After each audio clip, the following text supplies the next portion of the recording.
Hello and welcome to Business Lunch. I'm Nisha Podar and with me as always is my co-anchor Pavitra Parekh. So let's begin with a check on the markets then and a quick look. Well, it has been a good day owing to the global cues which have been positive.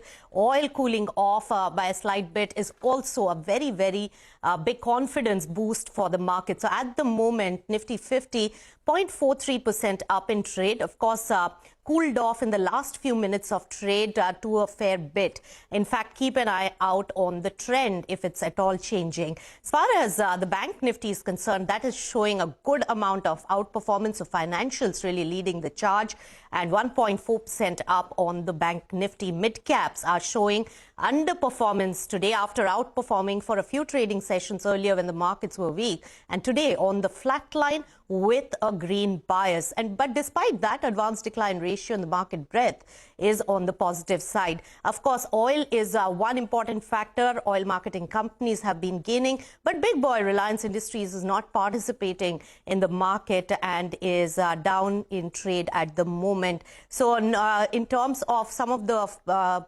counters which are falling in trade, high beta metal counters like Tata Steel, JSW, these to be also watched out for.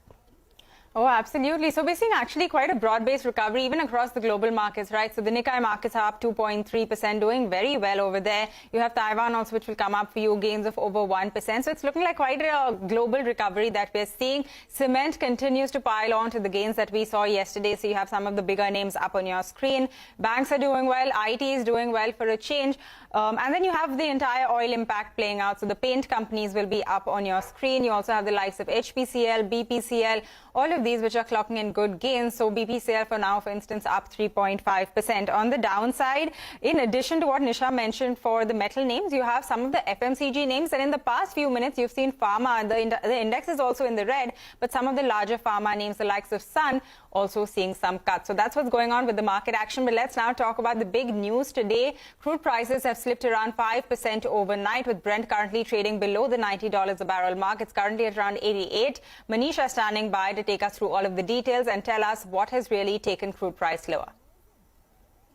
Well, yes, we are dealing with sharp declines in case of crude oil prices. Good news for India, though, but we are looking at the prices at the lowest in last 7 months. It has been a 5% of a decline overnight, and the prices are where they were prior to the Russia-Ukraine conflict. The pressure comes in on the back of strong US dollar, weak economic data. The Chinese crude imports for the month of August have seen a decline by nearly 9%. And add to that the kind of interest rate hikes that we are seeing globally from central banks. One is expected from the European Central Bank today to the tune of 50 to 75 basis points. We already have seen Bank of Canada increase rates by 75 basis points. And then on 21st of September, you have the US monetary policy meeting as well. And apart from that, the markets also do believe that with the kind of demand growth that we're looking at in this year is weaker than what we saw previous year, also seems to be weighing on, even as Russia says that they will stop supplying oil and gas to countries who are supporters of a price cap. And then you have the EIA report as well suggesting that you are looking at a strong demand growth this year and lower supplies from US. But those factors or fundamentals is something that the markets are not working with right now. So sharp decline, even as we are trading below 90 for both the varieties. Markets do feel that $80 per barrel could be an immediate support for the near term for crude prices. On a week-on-week basis, we have seen 5% of decline for crude. On a month-on-month basis, it is 7% on the weaker side. And that pretty much has been the case with the other crude petroleum products as well. So whether it is gasoline, natural gas prices, all of that trading in the negative on a weekly basis right now. All right, Manisha, thank you so much for getting us all the details on the crude price movements and to the big energy story coming in from Europe ahead of tomorrow's extraordinary EU energy summit. Well, Russian President Putin has threatened to halt all supplies to Europe if the European Union decides to implement the price caps on Russian energy imports. It's a big development. CNBC's Sylvia Amaro gets us up to speed with all the developments on that front. President of the European Commission, which is the executive arm of the EU, Ursula von der Leyen, she said that they want to go ahead with a cap on Russian gas prices. Immediately after that, the president of Russia has said that if that ends up being the case, then Russia could cut all supplies of energy to the bloc. But the European Union does seem to stand firm, and the idea of going ahead with these gas price caps is indeed on the table. Let's take a look at what else von der Leyen had to say yesterday. We aim at lowering the costs of gas, and therefore we will propose a price cap on Russian gas. Of course, the objective is here very clear. We all know that our sanctions are deeply grinding into the Russian economy with a heavy negative impact. But Putin is partially buffering through fossil fuel revenues. So here the objective is we must cut Russia's revenues, which Putin uses to finance his atrocious war in Ukraine. Von der Leyen also made it very clear that they want to go ahead with immediate measures to support the vulnerable households and the businesses. And then ultimately, also important to keep in mind that they want to impose mandatory targets on electricity consumption. So these are a couple of ideas that are just getting more ground ahead of a meeting that's taking place tomorrow. But we have yet to see where the European Union is going to land on these proposals.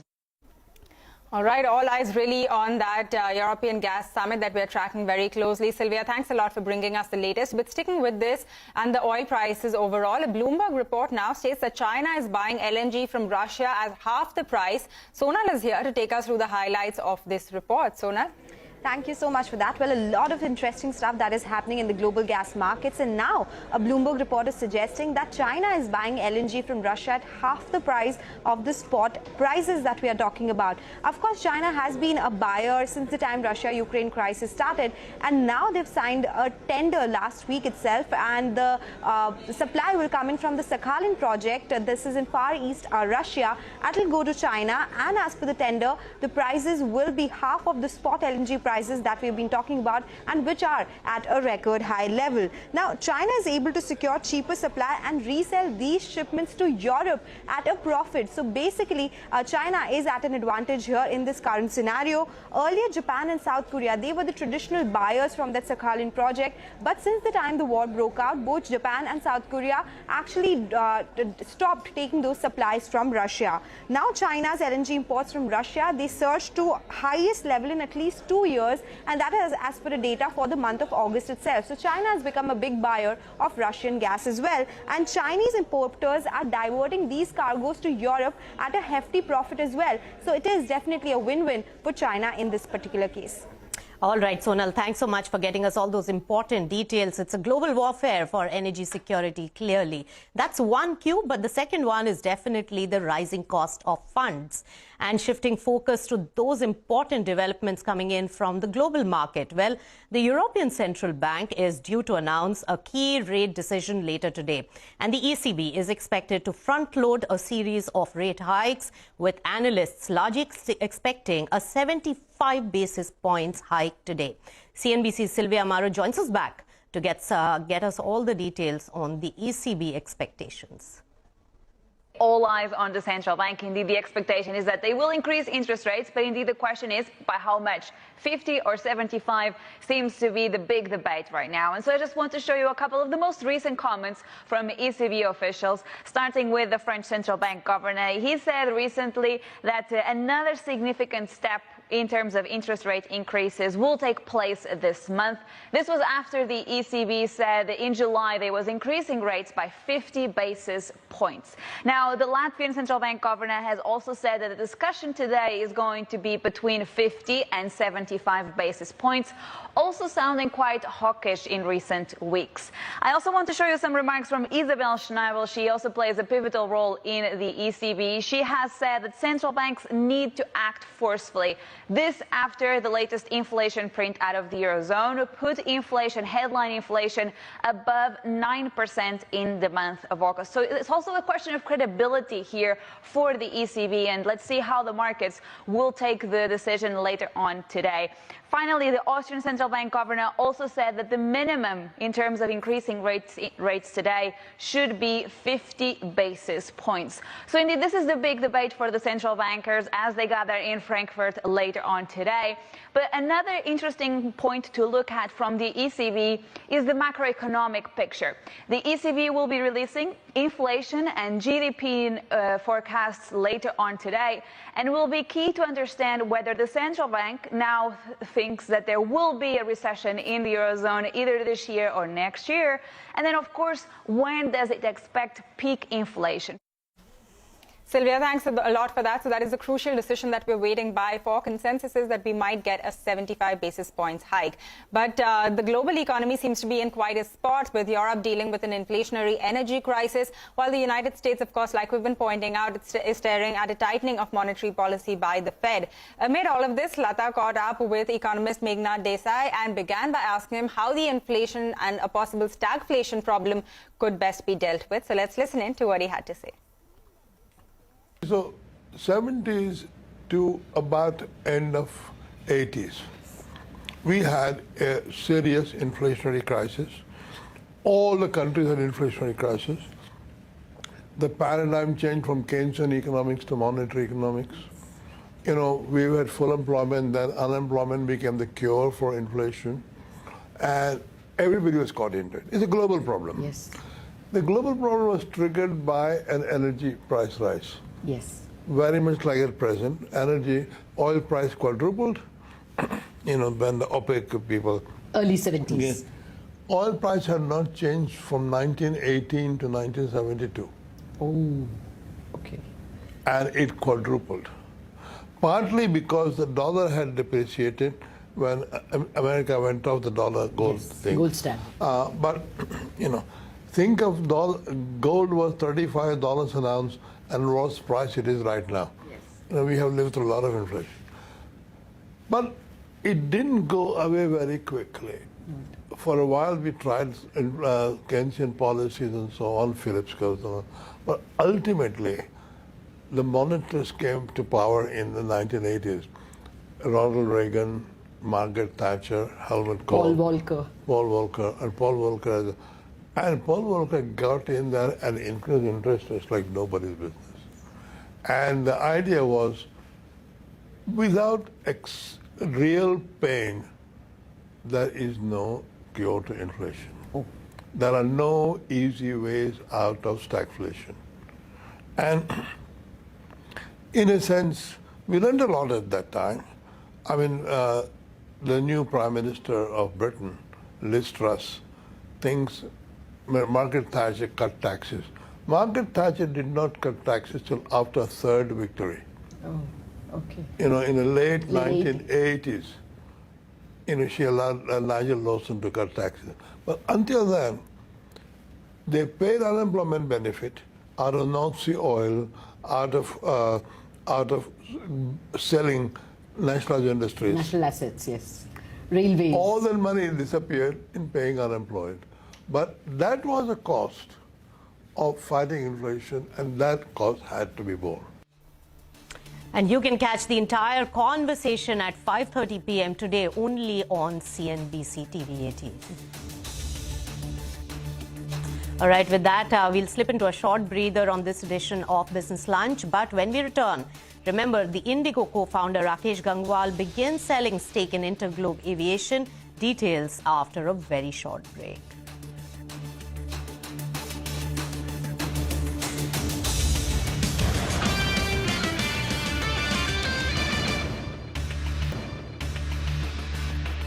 Hey guys, welcome back. You're still watching Business Lunch and talking about the big inflation theme that we were just discussing in the previous segment as well. Finance Minister Nirmala Sitharaman says that inflation management is an exercise where fiscal policy has to work with monetary policy. So let's listen in to some of those comments.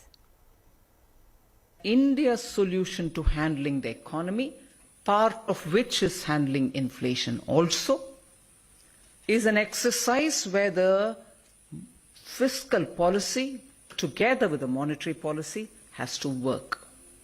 It can't be singularly left to the monetary policy, which has proved totally ineffective in many countries. Solution to handling inflation should be country specific. Although the problems which add to the problem of inflation are not country specific. It comes across from various different parts of the globe. commodities. It can be because of so many different factors. Finance Minister there talking about containing inflation. Moving on then, Union Cabinet has cut the railway land license fee to 1.5% from 6% earlier, and the lease period has also been increased to 35 years. Now, the Railway Minister Ashwini Vaishnav says that increasing the licensing period will attract more investments, and also adds that all the companies will have to enter via competitive bidding process to really avail the new license fee. Listen in. 5 साल को अगर हम ठीक कर दें, we give it a certain 35 years का period, right? 35 years का एक period दे दें और एक clearly defined formula बना दें, तो बहुत सारे लोग रेलवे के साथ जुड़ के अपने मल्टीमोडल कार्गो टर्मिनल्स बनाएंगे. कोई कॉन्कोर्ड से स्पेसिफिक ट्रीटमेंट नहीं है. This policy is a general policy for every participant in the logistics sector. किसी भी स्पेसिफिक किसी कंपनी के लिए नहीं है. All right, that was Ashwini Vaishnav talking about the latest land license fee decision that they announced yesterday. But with that, let's move on and talk about Indigo. Months after stepping down from the board, declaring that he will be paring down his stake in the airline, Indigo co-founder and former director Rakesh Gangwal and family have sold a small 2.8% stake in Interglobe Aviation. Sonia standing by at the big wall to tell us more about this. Sonia. Well, thanks a lot for that. So 7 months after stepping down from the Indigo Aviation board and stating that he would sell his entire holding over a period of 5 years, the co-founder of Interglobe Aviation, Rakesh Gangwal, and his family have now started the process of selling their stake in Indigo. The Gangwal family today sold 2.8% stake in Indigo for 2,000 crores. Remember, the co-founder Rakesh Gangwal and his wife Shobha Gangwal together own 23% stake in Indigo as on June 2022. Now, the Gangwal family trust and cumulatively owns about 36.6% stake in Interglobe Aviation, and Rakesh Gangwal had indicated that he would sell his entire holding over a period of 5 years. Now, the stake sale today was possible after the modification in the Articles of Association, which allowed the sale of shares by promoters without seeking the approval from the other. But what this does is puts to end years of dispute between the promoters. Post the stake sale, Gangwal's holding will be down to about 33.8%, while Rahul Bhatia, who's the other co-founder, will continue to hold 37.8% of the airline.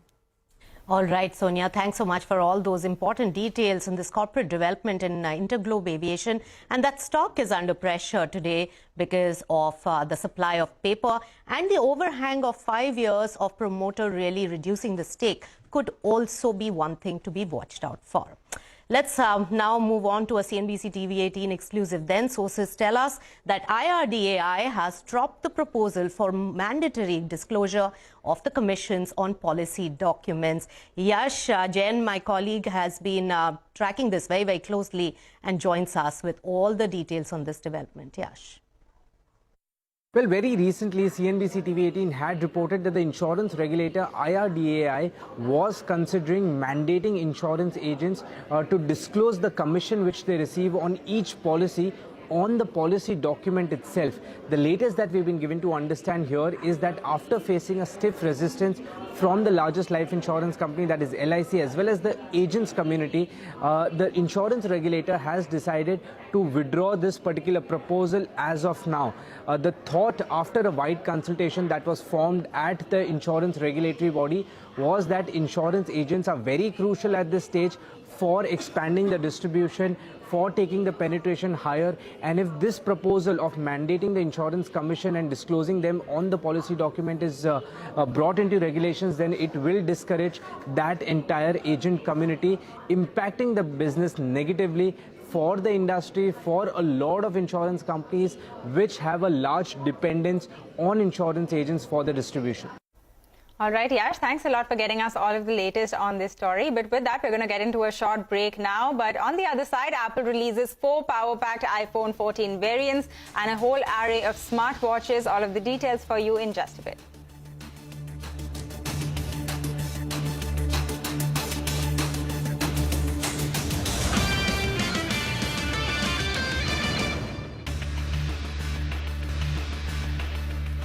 Welcome back. You're watching Business Lunch, and the steel counters really have seen some bit of buying at the lowest level. That's also aiding to the momentum in the market in terms of recovery. Keep an eye out on that. But moving on then, tech giant Apple unveils 4 versions of the iPhone 14 and the new AirPods Pro and a premium Apple Watch at its much-awaited Far Out event. Now, the tech behemoth sprung a surprise at the event by keeping the US prices of the iPhone unchanged despite considerable upgrades in iPhone 14.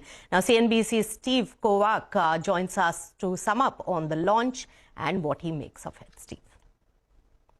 Apple holding its first in-person iPhone launch event since the pandemic began, and here's a quick recap of what we got. First off, the iPhone 14 line. 4 models there. There's 2 regular models and 2 Pro models. And for the first time, that regular model is going to get the bigger size screen. They're calling it the iPhone 14 Plus. On the Pro side, a little bit of a design change here, especially on the screen. Instead of that larger cutout for the facial recognition sensors, they've kind of squished it down into what they're calling a dynamic island, which is a smart bit of software that can play around the camera holes and show you different things like notifications and widgets. And some safety features coming in the new iPhones and Apple Watches, like the ability to connect to satellites when areas don't have cell phone service. This is for emergencies, sending messages to first responders to come in case you need help. And speaking of Apple Watches, let's talk about what's new there. There's the Apple Watch Series 8, which is an iterative update over the Series 7, and then the big Apple Watch Ultra. This is a very expensive $800 version of the Apple Watch. Brand new design. It's built to be more rugged and durable. In fact, you can even dive with it. And then we got the new AirPods. These are the AirPods Pro with better noise canceling than the previous version, and more importantly, better battery life. And finally, a surprise for investors with tough inflation hitting all sectors. There was some speculation in the investor community that we'd see a price increase on the new iPhones. That did not happen, and you can read into that as a signal that Apple believes it can hold on to those strong iPhone margins despite this tough macro environment. All right, Steve, thanks a lot for getting us all of those exciting launches from Apple. With that, we're completely out of time on the show. The market is still seeing a gain of 110 points, but in the past few minutes, it is the pharma stocks which have slipped. So thanks a lot for tuning into Business Lunch. Mid-cap radar comes up next, and we'll take all of this action forward.